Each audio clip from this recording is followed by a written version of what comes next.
January 1st, 2023. The world wakes up to a hangover that isn't just from the celebrations.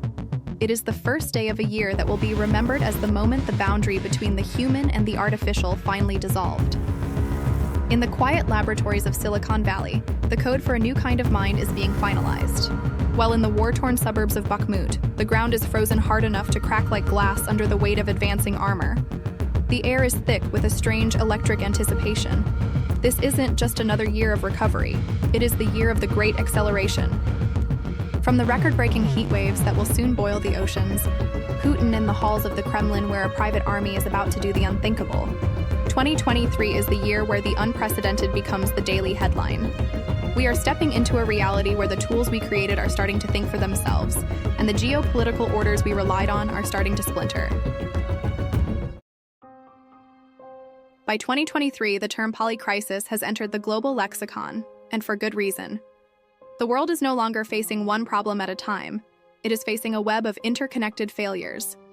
Economically, the ghost of 1970s-style stagflation haunts the globe. Central banks are aggressively raising interest rates to combat a cost-of-living crisis that is hollowing out the middle class from London to Mumbai. The era of cheap everything, cheap energy, cheap labor, cheap debt, is officially over, replaced by a volatile new normal, where the price of eggs or a liter of fuel can spark a national protest. Technologically, the world is experiencing a Cambrian explosion of artificial intelligence. With the public release of GPT-4, AI has moved from a niche curiosity to a core societal infrastructure.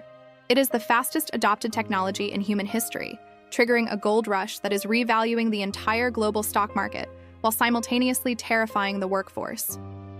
This is the year we start asking if our jobs, our art, and our very identities are replaceable. Politically, the post-Cold War peace is a memory. The world is decoupling into two distinct blocks: the Western alliance led by Washington, and an increasingly assertive global South looking toward Beijing and Moscow. Culturally, the mood is doom-scrolling combined with quiet quitting. People are exhausted by the relentless pace of change and the polarized nature of the digital town square. We are hyper-connected, but fundamentally lonely, watching the planet break heat records every single month, while we argue over the validity of the data. The context of 2023 is a world that is running out of time, running out of trust, and running toward an automated future it hasn't yet prepared for.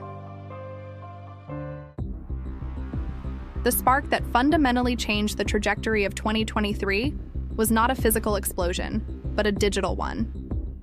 In March, the release of GPT-4 acted as the Oppenheimer moment for the 21st century.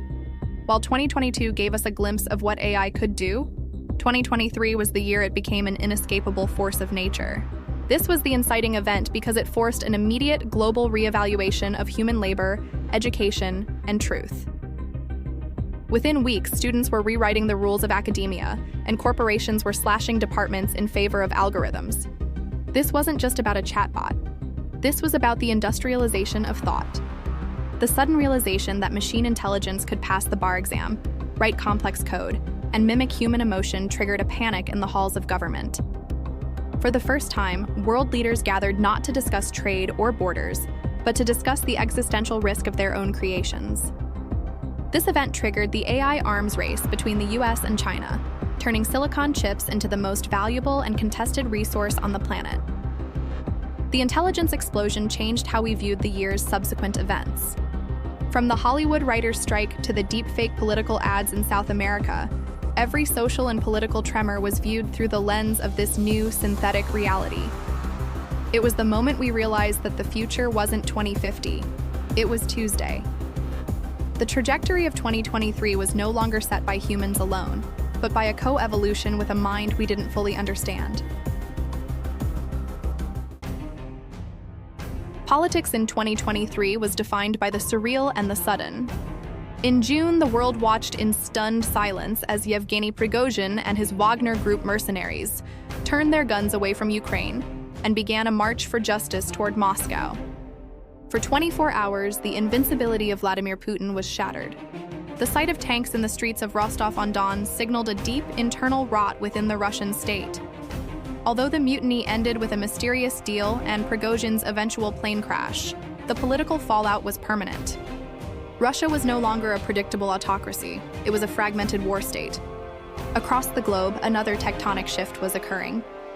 In a diplomatic masterstroke that sidelined the United States, China brokered a peace deal between longtime rivals Iran and Saudi Arabia. This Beijing Accord signaled a new era of Middle Eastern politics where Washington was no longer the only power broker in town. It was a clear sign that the world was moving toward a multipolar reality. However, the year's political narrative was tragically redirected on October 7th. The massive, coordinated attack by Hamas on Israel and the subsequent devastating war in Gaza didn't just destabilize the region. It tore through global politics. It shattered the Abraham Accords momentum, sparked massive protests in every major world city, and forced the U.S. back into a regional quagmire it had desperately tried to leave. 2023 ended with the world's political map looking more like a 19th century chessboard, defined by raw power, ancient grievances, and the collapse of international norms. If the politics of 2023 were grim, the social landscape was a high-octane escape into the spectacle. This was the year of Barbenheimer. The simultaneous release of Barbie and Oppenheimer became a global cultural phenomenon, proving that despite the rise of streaming, the collective experience of cinema could still move the needle. It was a bizarre cultural duality. One movie exploring the existential dread of nuclear annihilation, the other dissecting the patriarchy through a neon pink lens. Together, they defined the summer's aesthetic. While Hollywood dominated the screens, Taylor Swift and Beyoncé dominated the economy. The Eras Tour and the Renaissance World Tour weren't just concerts, they were massive economic stimuli. Taylor Swift's tour alone was projected to generate $5 billion in consumer spending, literally boosting the GDP of host cities. This was the rise of the experience economy, where people, desperate for connection after years of isolation, spent their remaining savings on a single night of shared euphoria. But social media was turning into a darker place. The rebranding of Twitter to X by Elon Musk signaled the end of the digital town square as we knew it, as the platform moved toward a subscription-based, polarized model. Simultaneously, the quiet quitting of 2022 evolved into the Great Resignation 2.0, as workers globally demanded better conditions, leading to the largest strikes in decades, from healthcare workers in the UK to auto workers in Detroit. 2023 was a social paradox. We were celebrating in stadiums and cinemas, while the foundations of our digital and professional lives were being dismantled and rebuilt. By the second half of 2023, the word escalation felt inadequate. The world reached a physical and metaphorical boiling point. July 2023 was officially confirmed as the hottest month in recorded human history, prompting the UN Secretary General to declare that the era of global warming had ended and the era of global boiling had arrived. This wasn't just a headline. It was an escalation of the planet's survival clock. From the devastating wildfires in Maui that incinerated the town of Lahaina, to the catastrophic floods in Libya that claimed thousands of lives in a single night, nature was no longer a backdrop. It was an antagonist. Geopolitically, the stakes were raised as the war in Ukraine transformed into a grueling war of attrition. The failed summer counteroffensive led to a realization that this would be a long war, draining Western arsenals and testing the resolve of NATO. At the same time, tensions in the South China Sea escalated as Chinese and Philippine vessels engaged in increasingly dangerous confrontations over disputed reefs. The escalation was also felt in the digital realm. The surge of AI-generated disinformation began to pollute the information ecosystem ahead of the massive 2024 election cycle. We saw the first AI election in Slovakia, where deepfake audio clips were released days before the vote to swing the results. This was the moment the stakes were raised to the ultimate level, the loss of shared reality. Every problem, climate, war, and truth was no longer slowly developing. They were all accelerating toward a collision. Despite the chaos, 2023 delivered breakthroughs that took humanity a giant leap forward. This was the year science fought back. In a landmark victory for global health, the R21 Matrix M malaria vaccine was approved, promising to save millions of lives in sub-Saharan Africa. Even more revolutionary was the approval of the world's first CRISPR gene editing treatment for sickle cell disease. For the first time, we weren't just treating symptoms. We were rewriting the faulty code of human biology to provide a permanent cure. In the world of energy, the high came from the stars. Scientists at the Lawrence Livermore National Laboratory achieved net energy gain in a fusion reaction for the second time, proving that the dream of limitless clean energy was no longer science fiction. While still years away from the grid, the breakthrough provided a vital psychological win for a world desperate for climate solutions. Space exploration also hit a historic high. India's Chandrayaan-3 mission successfully landed on the moon's south pole, making India the fourth nation to land on the lunar surface and the first to reach the unexplored south. This wasn't just a technical win, it was a moment of immense national pride and a signal that the new space age belonged to the whole world, not just the old superpowers. NASA's OSIRIS-REx mission also returned to Earth, bringing back pristine samples from the asteroid Bennu, potentially unlocking the secrets of the solar system's origin. These wins were created by the very pressure of the times. The urgency of the climate crisis accelerated the transition to renewables, with investment in solar power eclipsing investment in oil for the first time in history. These highs were a reminder that while our systems were failing, our capacity for genius was expanding. People began to believe that through the application of deep tech and global cooperation, we might actually be able to innovate our way out of the poly crisis. The lows of 2023 were defined by a staggering human cost and the utter failure of international systems to protect the innocent. In February, a massive 7.8 magnitude earthquake struck Turkey and Syria, killing over 59,000 people and leaving millions homeless. The tragedy was compounded by the low of corruption and poor construction standards that saw modern buildings crumble like sand. It was a brutal reminder that nature doesn't kill, bad policy does. In the Mediterranean, the migrant crisis hit a harrowing new low with the sinking of the Adriana off the coast of Greece. Hundreds of people drowned while European authorities watched from a distance, highlighting a total collapse of humanitarian responsibility. This was the year that the Fortress Europe mentality became a deadly reality. But the deepest low was the return of urban warfare on a scale not seen in decades. The siege of Gaza turned one of the most densely populated places on Earth into a graveyard. The images of children pulled from rubble and the destruction of hospitals became the new normal for 2023. This was a failure of diplomacy and a failure of the never again promise. Simultaneously, the forgotten war in Sudan broke out, plunging a nation of 45 million into a civil war that triggered the world's largest hunger crisis. These weren't just tragedies. They were long-term damage to the global moral fabric. We moved in the wrong direction by normalizing the displacement of millions and the targeting of civilians.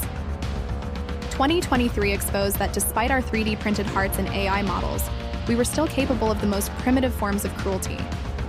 The year ended with a ledger of loss that weighed heavy on the human soul, leaving a generation to wonder if the progress we were making in the labs was worth anything if we couldn't keep the peace in the streets. 2023 will be remembered as the year that history speeded up. It was the historical turning point where the digital and the physical finally fused. It mattered because it was the year that AI became a permanent member of the human family, no longer a tool, but a participant. It was the year we realized that the climate was not changing, it had changed, and we were now in a race for adaptation rather than prevention. This year reshaped history by proving that the old rules-based order was officially dead. From the Wagner Mutiny to the Gaza War, power was being exercised without regard for international law or Western approval. It was the year the Global South stood up and demanded a new deal, signaling the end of the unipolar era. 2023 was the bridge between the old world of human-centric labor and the new world of algorithmic efficiency. What ended was the illusion of a slow, predictable future. What began was the Great Acceleration, a period of permanent volatility where the only constant would be the sheer speed of change. The impact of 2023 is the very air we breathe today. The AI integration that felt so scary then is now our baseline reality. Our healthcare, our transport, and our education systems are all built on the models that were released during that intelligence explosion. The polarization of the 2023 digital square led directly to the decentralized web we use today, as we all fled the toxic platforms of the past. We see the impact of 2023 in our green grids, as the fusion and solar breakthroughs of that year finally began to scale. But we also see it in the hardened borders and the regionalized conflicts that have become permanent features of our geography.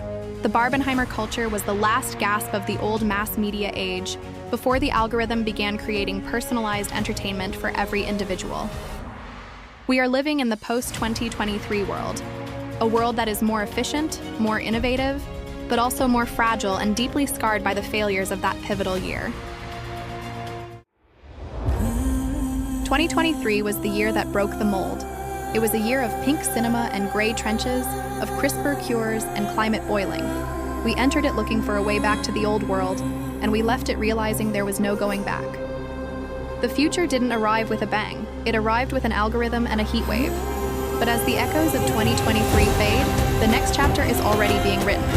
Join us next time as we expose 2024. This is Every Year Exposed. If this year surprised you, challenged what you thought you knew, or reminded you of something you lived through, leave a comment with what it meant to you. If this series helps you understand the present through the past, consider liking the video. And if you want Every Year Exposed, subscribe to the channel. History isn't just something we watch, it's something we interpret, and something many of us lived through. Another Year Exposed is coming soon. Turn on notifications so you don't miss the next chapter.